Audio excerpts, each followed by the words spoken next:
Welcome back. This is part second of the non-deliverable forward contract liquidity swap. In the part one, we talked about how ExxonMobil, which is the largest oil company in the world, and not to mention that they are having more than $400 billion of market capitalization, and of course this is falling now thanks to the oil, which is trading at 26, right? So this video is very much applicable to the corporate treasurer of ExxonMobil. Now, assuming the corporate treasurer of ExxonMobil is a punter like me, or he's a very aggressive person like me, he won't take the benefit of the foreign exchange market. How he can do? Now, the last video we had a word. This is a conservative setup. You go in the market, you enter into ANZ, and you will do. Now, what he do? He will play something which is known as liquidity swap. Now, one thing which you need to understand. One thing which you need to understand that this word liquidity. Now the word liquidity suggests that the net shell out, payout, or the particular hit in your P&L remains intact. Right? This won't change. Whether it's a 1 month, 2 month, 3 month, 4 month, 5 month. Now here assuming the same thing. You have the company ExxonMobil who want to take a $250 million of import side cover, and they want to do via non-deliverable forward contract. Now how to do? They don't want to go with the orthodox structure, they want to go with the new structure that is known as liquidity swap. How to do? Now he would suggest that, and assuming I'm going with the same date, today is 28 February 2016. Now what do you do? He will check with his banker and say, hey mate, what is the spot? He will say spot is 68.50. And now he will say, what is the 1 month premium which we have already taken? Now 1 month premium is 50 paisa, which is 31st March 2015. I should not say 1 month premium, rather I should refer the premium of 28th over 31st. So we are assuming this is 50 paisa, right? It's a premium. Or let me write here in bracket, it's a premium. Now liquidity swap is of two type. I am writing here, liquidity swap is of two type. One is known as buy liquidity,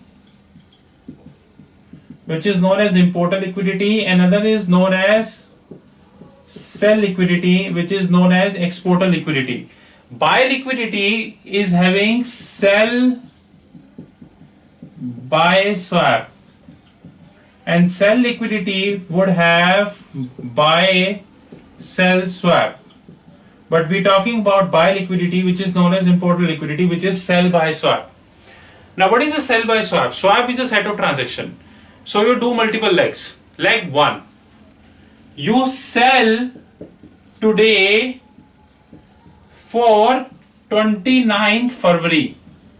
Now what do you mean by 29th February? I am talking about the last day, right? So you sell on spot, which is 68.50. Now second leg, you buy today for 31st of February, 31st of March, which is your 68.50 plus 50 peso premium, which is 69. So this is, I would refer leg 1, and this is, I would refer leg 2. In leg 1, how the settlement would happen? On 29th February 2016, take any rate, I am assuming 72. Assuming the rate was 72, and on 31st March 2016, assuming the rate was 74. Now this I am talking about USD INR fixings. Let me take a halt and elaborate again. So what you did, you had divided your transaction into two parts, to whom you termed as a liquidity swap. Now what do you mean by liquidity swap? Liquidity swap means your net shell out, payout, or the impact in your books would remain intact. Preferably liquidity swap is of two types. One is the buy liquidity swap, second is the sell liquidity swap. Now buy liquidity swap means you are going to do two legs. Remember the fact carefully if you are writing and maintaining a notes, that liquidity swap would have two types. Buy liquidity and sell liquidity. Every liquidity swap would further divide it into two parts. One is, this is buy side is sell buy and sell side is buy sell. So this is liquidity swap. Now in this we are talking about ExxonMobil. So this fellow has taken a buy liquidity swap. Buy liquidity swap means importer liquidity swap. In the importer liquidity swap, what this fellow does, this fellow sell today for 29th February, which is almost a spot. 1 paisa here and there not make sense in the NDF, right? So he sold at 68.50, which was the spot.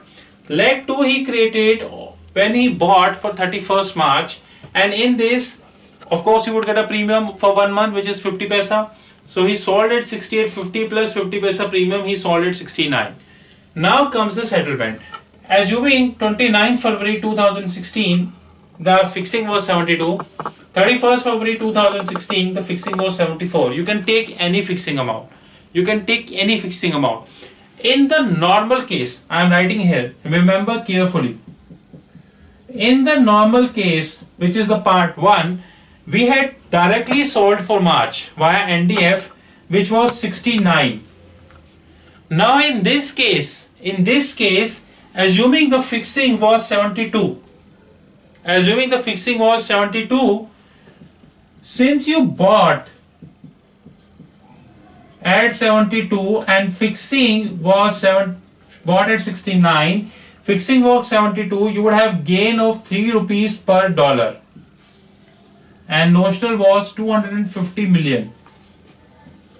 So the net dollar amount that is going to be credit is rupees 3 into 250 million divided by your fixing, which is 72.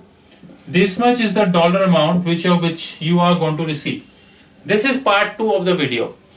Then which we are going to compare this, the 3 rupee, which is going to be, he would get 3 rupee, which is sum of this and this, leg 1 and leg 2.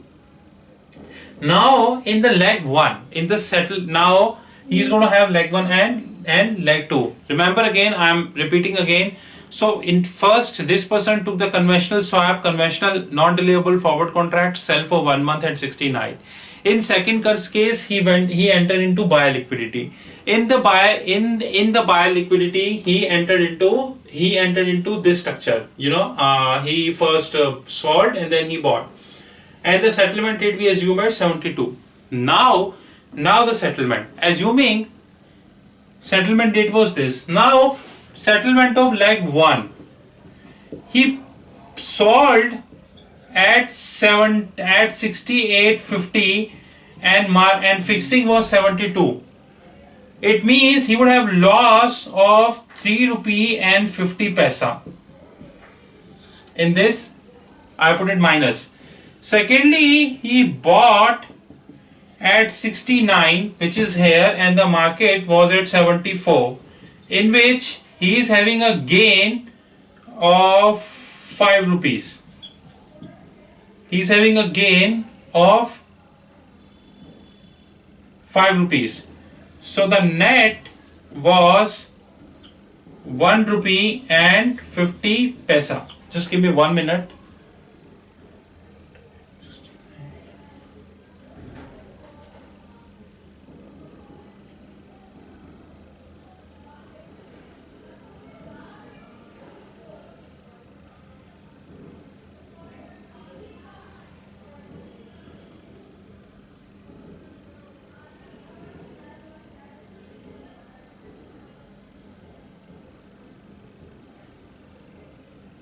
So this is our second part of non-deliverable forward contract liquidity swap.